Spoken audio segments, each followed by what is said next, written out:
Ya, Assalamualaikum warahmatullahi wabarakatuh. Waalaikumsalam warahmatullahi wabarakatuh. Alhamdulillah, alhamdulillahillazi arsala rasulahu bil huda wa dinil haq yazirahu ala dinihi wa kabi syahida. Asyhadu an la ilaha illallah wa asyhadu anna Muhammadar rasulullah ba'da ma ba'du. Rabbi sholli sadri wa yassir li amri wa hlul 'uqdatam min lisani yafqahu qawli.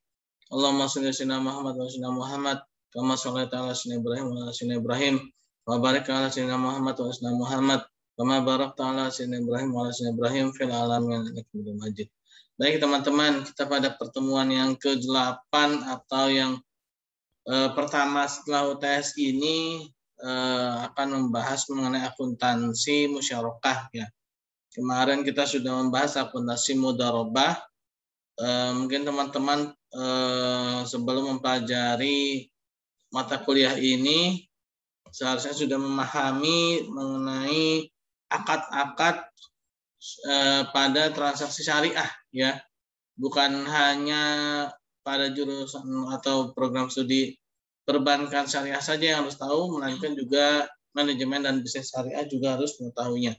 Karena juga nanti teman-teman ketika masuk dalam dunia kerja itu bisa jadi teman-teman masuk menjadi karyawan bank syariah. Ya, bisa jadi ya, tidak ada fatwa haram ya, lulusan dari manajemen bisnis syariah masuk bank syariah itu enggak ada ya.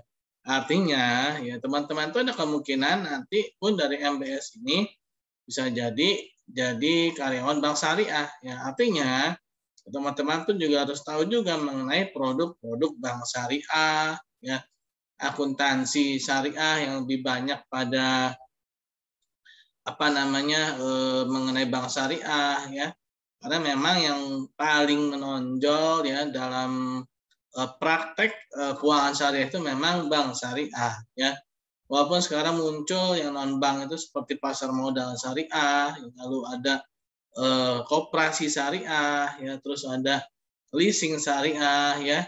Nah, itu semua masih dalam skala yang lebih kecil dibandingkan dengan bank syariah ya.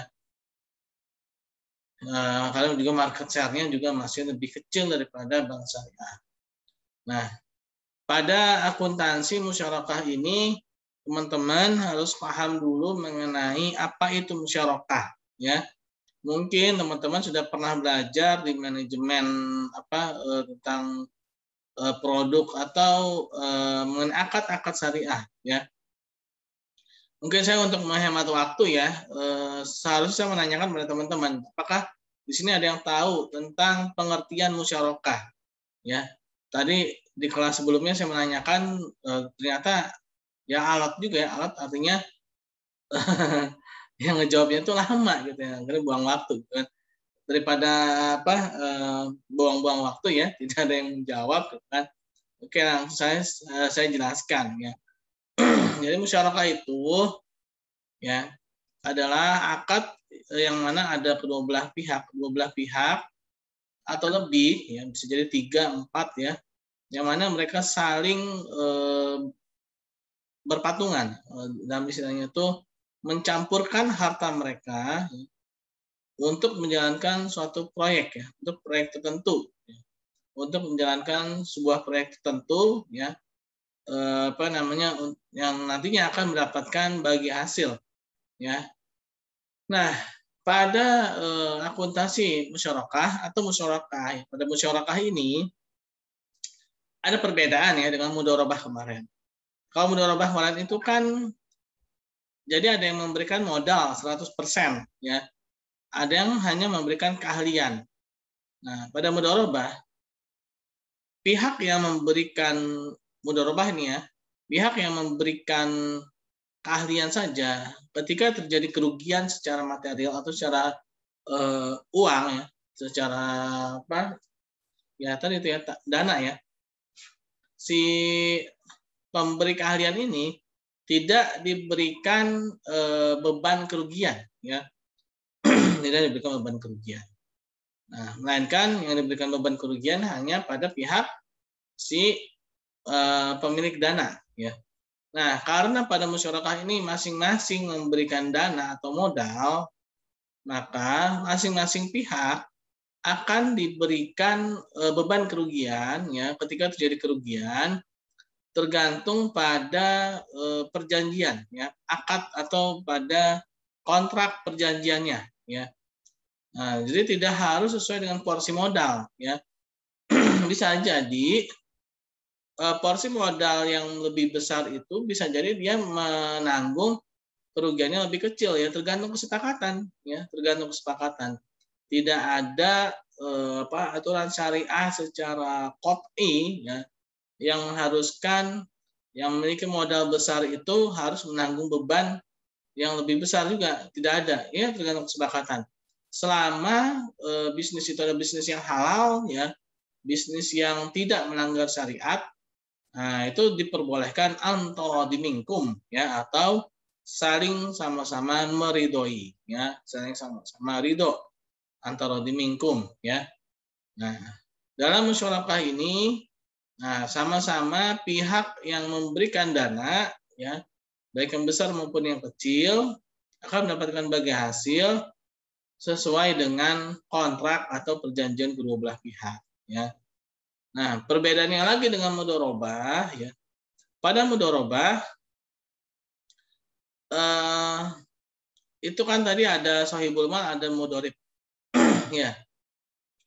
Nah, pada musyarakah ini nggak ada ya. Karena mereka masing-masing memberikan dana. Jadi nggak ada yang namanya mudharib. Nah, adanya adalah mitra aktif dan mitra pasif, atau dalam bahasa lainnya itu sekutu aktif dan sekutu pasif ya. Nah, mitra aktif atau sekutu aktif itu adalah pihak yang memberikan dana ya untuk menjalankan suatu proyek tertentu gitu ya. Dan dia juga yang mengelola dana tersebut ya. Itu namanya mitra aktif ya.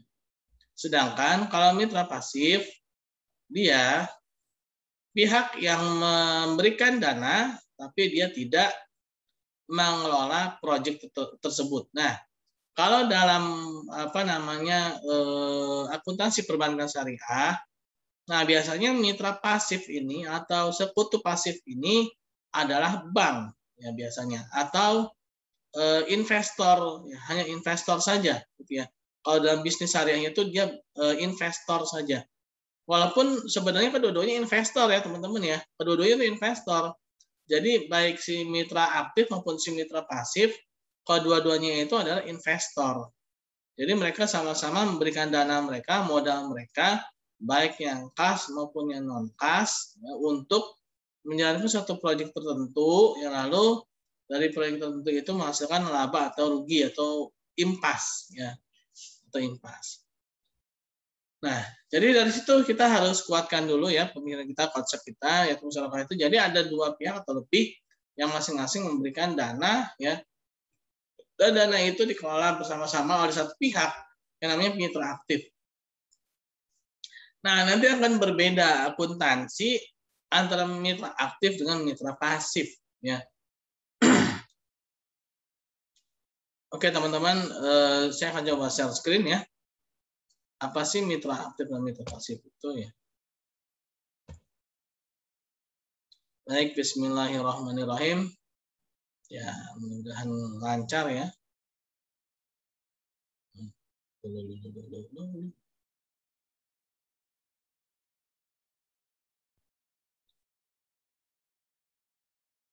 Nah, baru dibilang ya. Apa ini? Nah, sudah keluar tapi masih nge-freeze ya. Oke teman-teman, dengar ya. Nah, udah selesai.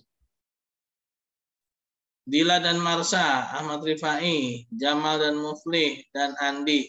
Oke ya. Satu Zoom bersama-sama. Keren ya, mantap. Hemat pulsa ya, hemat energi ya.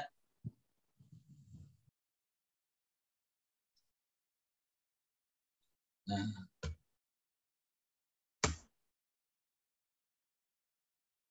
aku tadi musyawarah. Oh, ini tadi kegeser gara-gara hang tadi ya, tadi. Jadi saya senggol ini ya, musyarakah ya.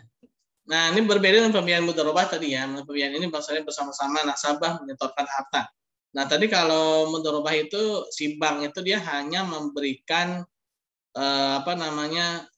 dana gitu ya. Si bank itu memberikan dana.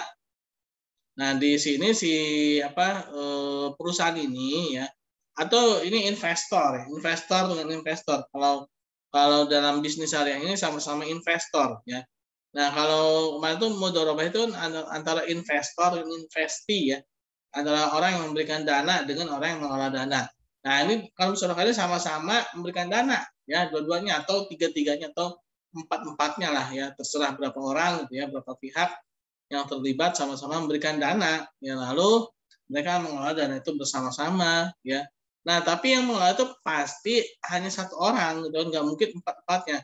Kalau empat-empatnya pusing ya, kenapa? Karena yang satu maunya begini, yang satu maunya begitu ya, untuk ya akhirnya nggak jalan kan.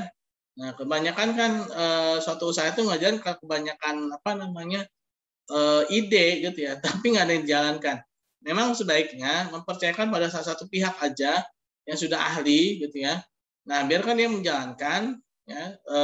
Jadi nanti dana ini ngumpulnya di dia nih ya, dalam musyarakah itu dananya itu ngumpulnya di dia, walaupun dia sendiri juga memberikan dana pada proyek tersebut gitu ya, pada proyek tersebut. Nah, jadi ada dana dia dan ada dana yang lainnya juga gitu ya. Nah, nanti ada tuh ya dalam akuntansinya tuh.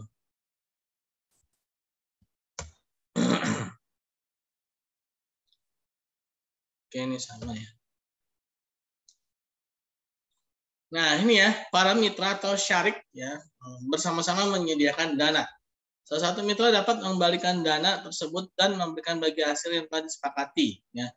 Investasi musyarakah dapat diberikan dalam bentuk kas, setara kas, atau aset non-kas. Nah, setara kas itu apa? Misalkan seperti apa? Emas, ya. Terus kas itu maksudnya uang tunai ya. Kas itu uang tunai. Setara kas itu seperti emas atau apa lagi? Ya, yang bisa yang dipergunakan. Aset non kas itu misalkan mesin, ya, gedung, ya. Nah, dan juga dapat dimintakan jaminan, ya. Dalam hal ini, jadi si pengelola ini, ya, si mitra aktif ini bisa dimintakan jaminan, gitu kan? Misalkan nih si mitra aktif, nah ada contohnya sih di bawah nanti ya. Mitra aktif itu dia butuh modal sekian. Si mitra aktif ini ternyata dia udah punya berapa persennya gitu kan. Di bawahnya ada nih contohnya. Jadi dia butuh 100 juta, tapi dia udah punya 30 juta, kurang 70 jutanya aja. Nah, itu berarti yang 70 jutanya ini, 70-nya ini dari si mitra pasif diperbolehkan meminta jaminan kepada si mitra aktif ya dalam memberikan dananya ya atau modalnya. Nah, ini musyarakah ada namanya musyarakah permanen. Bagian modal setiap mitra ditentukan sesuai dengan akad dan jumlahnya tetap hingga akhir masa akad. Atau musyarakah menurun. Jadi ada penurunan kepemilikan modal yang dialihkan secara bertahap pada mitra. Nah, dulu itu ada namanya musyarakah mutanakisoh dalam kredit pembiayaan rumah ya. Nah, dalam menjawab kerancuan dari ijarah muntahiyah bitamlik dulu kan yang ngetren itu ijarah muntahiyah bitamlik. Terus yang ternyata banyak perbedaan silang pendapat ya tentang ijarah muntahiyah bitamlik ini karena adanya praktek yang misalnya itu yang kurang kurang cocok gitu ya. Nah, akhirnya muncullah namanya musyarakah mutanakisoh. Nah, musyarakah mutanakisoh ini adalah musyarakah menurun. Jadi ada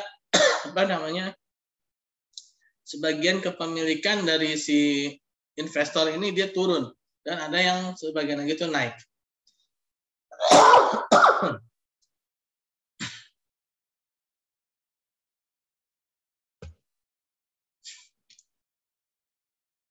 Nah, ini pengakuan dan pengukuran musyarakah ini dalam PSAK 106 teman-teman ya. Jadi awalnya itu memang PSAK itu di tahun 2002 ya. PSAK nomor 59 itu tentang PSAK syariah. atau lebih khususnya lagi itu dinamakan PSAK Perbankan Syariah ya, nomor 59. Nah, lalu berkembang terus ya, karena industri keuangan syariah ini berkembang bukan hanya pada dimensi perbankan saja, melainkan juga dimensi non perbankan, akhirnya menjadi PSAK 101 sampai PSAK 112 ya. Nah, dari 101 sampai 112 itu masing-masing ada akad-akad syariahnya. Nah, 106 ini adalah PSAK mengenai musyarakah ya. Nah, di sini ada sebuah contoh kasus, yaitu ada sebuah perusahaan PT ABC. Dia memiliki dua usaha, yaitu usahanya sembako dan air ya isi ulang. Nah, pada air isi ulang ini si PT ABC dia butuh modal, kekurangan modal ya. Yang total modalnya itu 100 juta. Nah, si PT ABC ini dia kurang 70 juta. Maka si PT ABC ini mengajukan pada investor atau dalam hal ini adalah bank syariah ya, senilai 70 juta ya.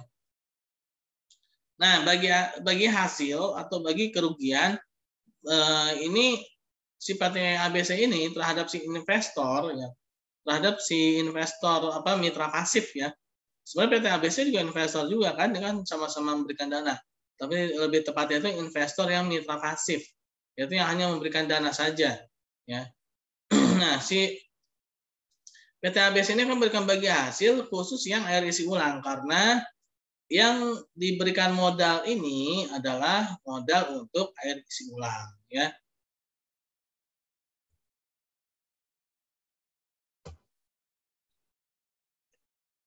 Nah, lalu perlakuan akuntansinya bisa berupa kas, uang tunai maupun uang non tunai ya, mesin apa gitu kan.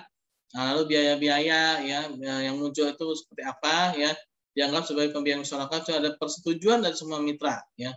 Laba diakui pada saat periode terjadinya sesuai dengan nisbah yang disepakati ya. Perlakuan akuntansi pengukuran dan pengukurannya ya. Rugi diakui mengurangi pembiayaan musyarakah. Nah, ini mengenai rugi ya. Apabila rugi musyarakah diakibatkan kelalaian atau kesalahan mitra aktif, maka kerugian tersebut ditanggung sepenuhnya oleh mitra aktif ya. Pada saat kontrak berjalan, kerugian tersebut akan menyebabkan berkurangnya modal pihak mitra aktif ya, mitra pengelola. Nah, pada saat jatuh tempo, pembiayaan musyarakah yang belum bisa dikembalikan oleh nasabah dianggap sebagai piutang musyarakah jatuh tempo. Jika kerugian disebabkan oleh kelalaian salah satu pihak mitra ya, maka kerugian diakui sebagai piutang musyarakah yang jatuh tempo. Bagian bank syariah ini adalah bagian investor mitra pasif ya, atas modal yang menurun dinilai sebesar nilai historisnya. Lalu bagaimana perlakuan akuntansinya ya? Apa nih? Oh, ada yang mau gabung. Oh iya, maaf ya Marsha Aisyah ya. Ya, tidak terlihat ya. Oke, udah gabung belum?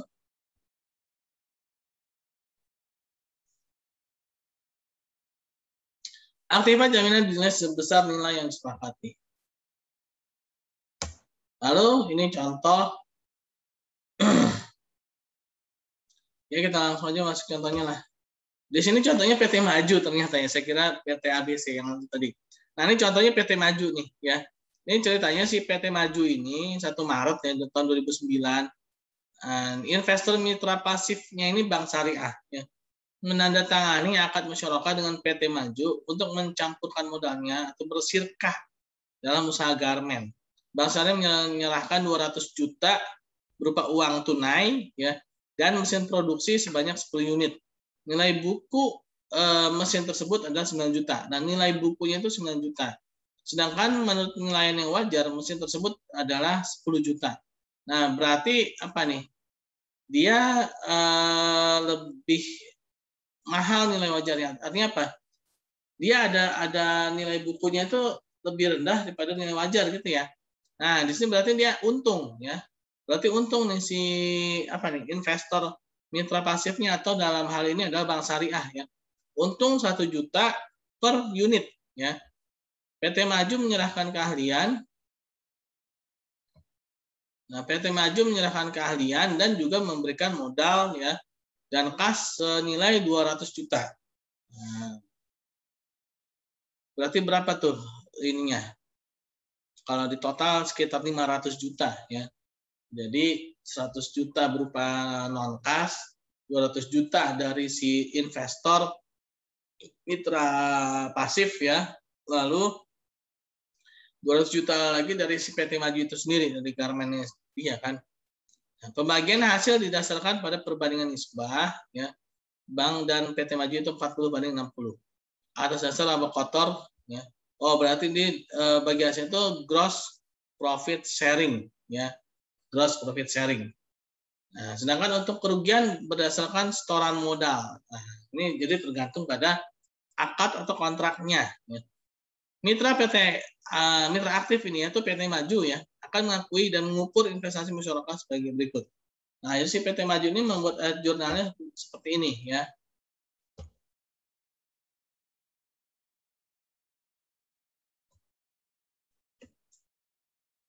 Nah, ini jurnal untuk mitra aktif ya. Mitra aktif itu adalah yang mengelola dana plus juga dia yang memberikan dana ya.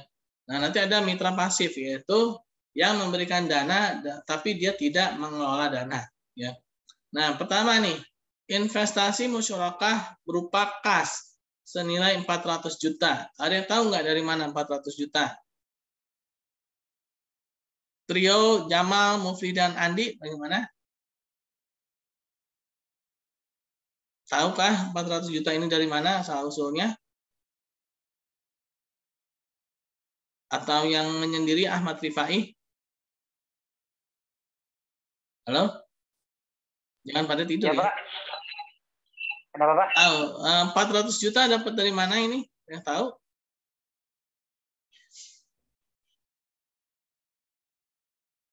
Nah. Tahu nggak? Halo? Kas dari PT Maju sama kas dari Bank Syariah bukan, Pak? PT Maju, Pak. Pinter sekali Marsa Siti Aisyah. Ya. Marsa kan yang jawab tadi ya. Nah, luar biasa Iya, Marsa Pak. ya. Walaupun baru bergabung tapi menyimak ya. Nah, jadi 400 itu dari PT Maju dan dari si Bank Syariah atau dari si mitra pasif ya. Mitra pasif dalam bahasa apa? Non banknya atau yang bisnis syariah itu mitra pasif ya. Ya betul ya Marsa. Nah, jadi 400 ini dari dia sendiri dan dari si investor mitra pasif. Nah, lalu ini investasi musyarakah aset non kas ya tadi ya. Nilai wajarnya itu kan 10 juta ya. Nilai wajarnya itu 10 juta. Nah, 10 juta itu dikalikan dengan 10 dapatlah 100 juta ya. Nah, lalu dapat selisih penilaian aset musyarakah ya. Yaitu selisih antara nilai buku dengan nilai wajar. Karena nilai bukunya lebih rendah daripada nilai wajar, maka itu jadi keuntungan ya, menjadi pendapatan. Yaitu sebesar 10 juta ya. 1 juta dikalikan dengan 10 ya kan. Nilai wajarnya lebih tinggi daripada nilai buku tadi ya. Nah, lalu di kreditnya lagi ada dana silka temporer. Ini adalah dana berasal dari investor sekutu pasif atau mitra pasif. Nah, dari si mitra pasif berupa uang tunai 200, ya kan? 200 juta. Ditambah lagi dengan yang non kasnya tadi ya, 9 juta. Ya kan? 9 juta dikali dengan 10 dapat 90 juta. 200 tambah 90 juta dapatlah 290 juta dan itu adalah milik si mitra pasif ya. Nah, ditulis dana silka temporer. Lalu kas. Ini adalah uang si mitra aktif ya yang dikeluarkan. Kan jadi gini, dia kan selain ngumpul di dia, tapi dia juga ngeluarin juga kan buat usaha itu gitu loh ya. Jadi ini dia uang dia sendiri nih ya. 200 ini sebenarnya masuk ke sini nih, ya kan, masuk di sini. 200 masuk ke sini, ya. Lalu yang 200 ini juga masuk sini kan, 200 ini juga masuk ke sini. Nah, yang 90 ini masuk sini, ya. Yang 10 ini masuk di sini, ya, masuk di non kas, ya. Nah, jadi seperti itu ya teman-teman ya, paham ya? Nah, selama akad, bagian mitra aktif paham ya sampai sini ya? Insya Allah paham, Pak. Paham, Oke. Pak. Bagian mitra aktif atas investasi musyarakah dengan pengembalian dana mitra pasif di akhir akad dinilai sebesar jumlah kas yang diserahkan untuk usaha musyarakah pada awal akad dikurangi dengan kerugian jika ada kerugian. Ya. Nilai wajar aset musyarakah non kas pada saat penyerahan untuk usaha musyarakah setelah dikurangi penyusutan dan kerugian jika ada. Kalau ada kerugian ya. Bagian mitra aktif atas investasi musyarakah menurun dengan pengembalian dana mitra pasif secara bertahap. Ya, jadi si mitra pasif ini ya dia modalnya itu jadi gini, si mitra aktifnya dia terus mengembalikan modalnya kepada si mitra pasif secara bertahap sehingga kepemilikan aset atau satu proyek itu ya si mitra aktif itu makin lama makin naik gitu kan. Nah, dulu ini pernah dilakukan pada pembiayaan geria itu kepemilikan rumah itu ya. Kepemilikan rumah syariah itu sempat tren juga menggunakan musyarakah mutanakisah atau musyarakah yang semakin naik ini ya, bertahap ya, bertahap.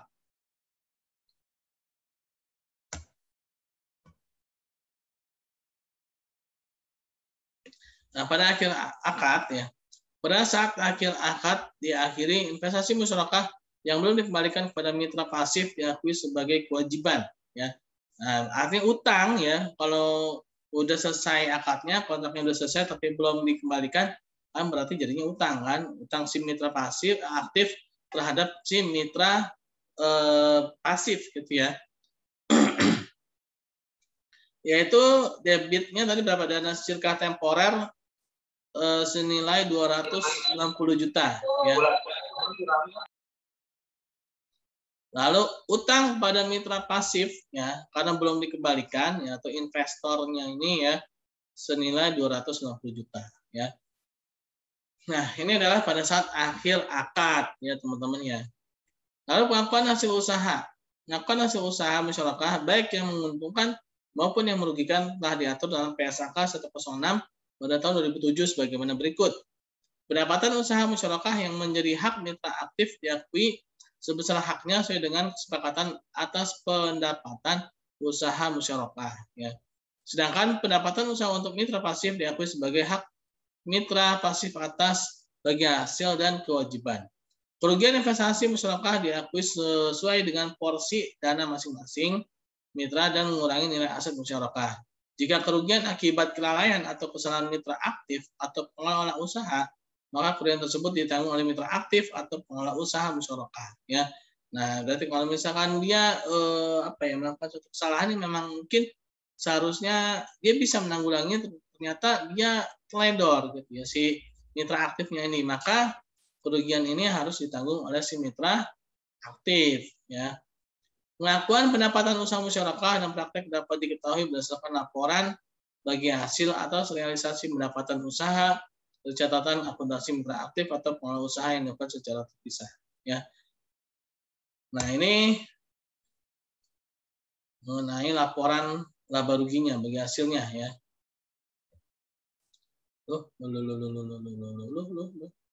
happened ini? What happened? Kok ini sih? Nah, ya, salah ya. Oke. Maaf ya, kesalahan bukan pada mata Anda. Salah ngeklik. Berikut ini diberikan ilustrasi bagi hasil usaha. Di bawah ini laporan laba rugi mitra aktif yaitu si PT Maju pada tahun 2008. Penjualan taruhan 500 juta ya. Lalu ada harga pokok penjualan 200 juta. Jadi dari modal tadi ya, modal tadi kan 500 juta kan. Modalnya 500 juta gitu ya. Nah, harga pokok penjualan biaya HPP-nya itu 200 juta. Laba kotornya 300 juta. Taruhlah ada biaya operasional 150, laba operasional 150. Nah, dapatlah labanya itu 150 juta ya. Laba dibagi berdasarkan pada nisbah PT Maju 40/60 ya, atau dasar laba kotor. Perhitungan bagi hasil Bang Sari 40 kali 300 ya. Nah, dia kan gross profit ini ya, berdasarkan pada laba kotor. Bukan, jadi gini, ada 3 metode ya. Revenue sharing, gross profit sharing, sama profit and loss sharing. Nah, si PT Maju ini dan si investor mitra pasif ini dia sepakat dengan menggunakan gross profit sharing ya, berarti berdasarkan pada laba kotor yang didapatkan itu 300 juta. Laba dibagi berdasarkan nisbah 4/60 itu, jadi si bank syariah atau si mitra pasif ya mendapatkan 40% dari 300, dapatnya 120 juta. PT Maju dapat 140 juta ya. Nah, kalau dilihat dari sini sebenarnya si PT Maju dapat berapa? Dapat 30 ya. Nah, misalkan kalau rugi 20 juta. Nah, kalau misalkan rugi, maka rugi dibagi berdasarkan setoran masing-masing yaitu 60/40. Nah, berarti si investor mitra pasif menanggung 12 juta, PT Maju menanggung 8 juta. Kalau rugi ya. Lalu jurnal yang harus dibuat oleh mitra aktif atau sekutu aktif PT Maju ini, kalau laba gini ya, bagi hasil musyarakah 120 juta pada utang bagi hasil musyarakah 120 juta ya. Nah, bagi hasilnya dapat 120 ya kan. Dan utang bagi hasil musyarakah 120. Nah, kenapa dibilang utang? Karena belum dibayarkan kan? Ini kan 120 kan? Ya. Nah, ini apa namanya? Yang akan dibayarkan kepada si ini ya, si mitra pasif ini ya. Makanya di sini dikatakan utang kan, karena belum dibayarkan. Kalau rugi ya, kerugian musyarakah 8 juta ya, pada investasi musyarakah 8 juta. Nah, inilah jurnal yang dibuat ya dalam apa namanya setelah adanya bagi hasil ya. Setelah adanya bagi hasil ya, maka dibuatlah jurnal tersebut. Oke, ini kita baru sampai akuntansi musyarakah pada mitra aktif ya. Gimana teman-teman? Ada yang mau ditanyakan? Nah, kalau ini untuk mitra pasif nih.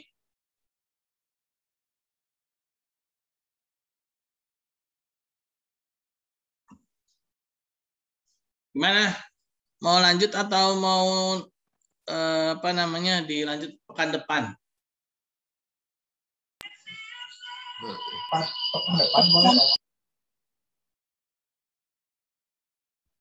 Mau lanjut mitra pasif?